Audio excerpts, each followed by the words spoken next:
Let me tell you a story. It's over 1,300 years old, but honestly, it might just be the most accurate description of your life I've ever heard. It's a parable that somehow, almost perfectly, captures the beautiful chaos of our modern world. Okay, just imagine this for a second. You're in the absolute worst, most dangerous situation you can think of. I mean, doom is coming at you from every single direction. And in that exact moment, what do? You get distracted by a tiny little snack. It sounds totally nuts, right? But what if I told you we pretty much do this every single day? So where does this wild idea come from? Well, it's from an ancient text translated way back, over 1,300 years ago, called the Sūtra of the Parable. And it uses this incredible story to basically hold a mirror up to all of us. And trust me, what it shows us is unforgettable. All right, let's just dive right into the story itself. It's all about a man who makes this desperate escape, only to find himself in, well, an even more desperate situation. So our story starts with this lone guy, just wandering through a huge, empty wilderness. Picture it. He's completely alone. There's no one around, nothing to rely on but himself. And then, completely out of nowhere, this enormous, furious elephant just appears and starts charging straight for him. You know, a terrifying, unstoppable force of nature. He panics, who wouldn't, and just runs for his life. The only place he can find to hide is an old, empty well. So he scrambles over the side and starts climbing down, holding on for dear life to a single thick tree root that's growing out of the wall. So, for a split second, he thinks he's safe from the elephant, but that relief doesn't last long. He looks up and sees two little mice.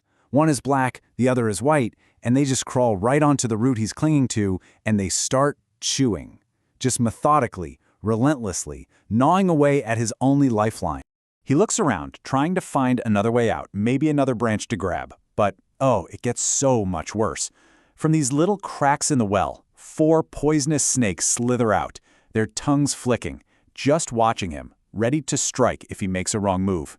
And if he dares to look down into the darkness at the very bottom of the well, there's a massive, poisonous dragon down there, just waiting with its mouth wide open for him to fall.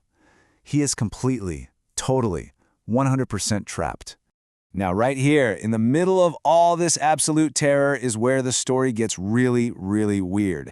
As the mice are gnawing away and the snakes are watching and the dragon is waiting, the root he's on starts to shake. And from a little honeycomb hidden up in the leaves, 5 drops of sweet honey fall directly into the man's mouth. And for that one tiny moment, he forgets the elephant, the mice, the snakes, the dragon. He forgets everything and just savors that sweetness. And this is the absolute core question of the whole sutra. A king asks the Buddha, why? Why would anyone facing such unbelievable suffering be so greedy for such a tiny little taste? The Buddha's answer, of course, is what transforms this from just a scary campfire story into a deep parable about life itself. So let's start unpacking the code and figure out what all of this really means. Okay, so here's the thing. Every single piece of the story is a symbol. It's a code. That ferocious elephant that's chasing him, that's impermanence, the idea that everything is always changing and passing away. The well he jumps into, that's the cycle of life and death. We're all in. And the root he's clinging to, well, that's his life. And get this, the 2 mice, the black one and the white one, they're day and night, constantly eating away at our limited time. The 4 snakes are the 4 elements that our bodies are made of, which can easily fall out of balance and make us sick. And the dragon waiting at the bottom, that's the one thing we can't escape, the certainty of death. So, if the elephant and the mice and the snakes and the dragon are all these huge, unavoidable realities of our lives, then what in the world is the honey? This is where we see the central conflict, right? The little distractions we love versus the big picture we try so hard to ignore. So those 5 drops of honey, in Buddhism, they represent what are called the 5 desires. And they're probably going to sound pretty familiar. They're the fleeting pleasures that can totally grab our attention. Things like wealth, physical attraction, fame and reputation, the simple joy of eating and drinking, and, the comfort of a good night's sleep. And the parable doesn't even stop there. It actually says that as the root shakes, the bees that made the honey get disturbed and they fly out and start stinging the man. These bees represent wrong thinking, all the negative stuff and suffering that can happen when we just blindly chase after those fleeting pleasures without any thought. And just when you think it couldn't possibly get any worse for this guy, a wildfire sweeps through and starts to burn the very tree that his life-saving root is attached to. This fire, it symbolizes the inescapable forces of old age and sickness, which weaken our grip on life. And you know where this is all heading. It all leads back down to the dragon. There's a line in the Sutra that's just so direct. The poisonous dragon represents the suffering of death.